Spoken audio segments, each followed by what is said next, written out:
Sir राज ठाकरेंची भेट जी आहे अमित शहा आणि राज ठाकरेंची दिल्लीत भेट झाली त्यानंतर महायुतीच्या अनेक नेत्यांची बैठक झाली आणि त्यातून असं कळतंय की शिवसेना जे एकनाथ शिंदेची सेना आहे त्याचं नेतृत्व भविष्यात राज ठाकरे करतील असे एक माहिती समोर येते आणि त्यानंतर मग शिवसेना परत राज ठाकरेची होईल असं काही आहे राजकीय विश्लेषक म्हणून तुम्हाला काय वाटतं? गेल्या 2-3 महिन्यापासून ही सातत्याने चर्चा आहे की शिवसेनेचं नेतृत्व कुठल्या तरी ठाकरेंनी करावं किंवा ठाकरेंनी करावं आणि तो पर्याय हाच आहे की राज ठाकरेंनी शिवसेनेचं नेतृत्व करावं.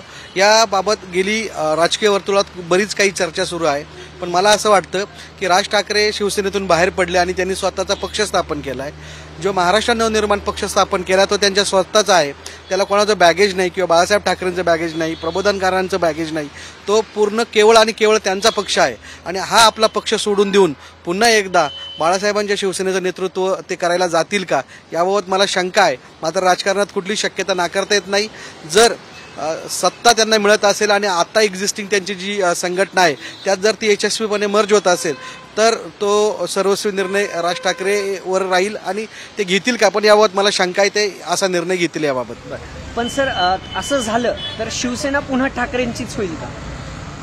राज ठाकरेंनी जर शिवसेनेचं नेतृत्व स्वीकारलं तर ती शिवसेना पुन्हा ठाकरेंचीच होईल. मात्र यावेळेस ती राज ठाकरेंची असेल एवढाच त्यातला फरक आहे.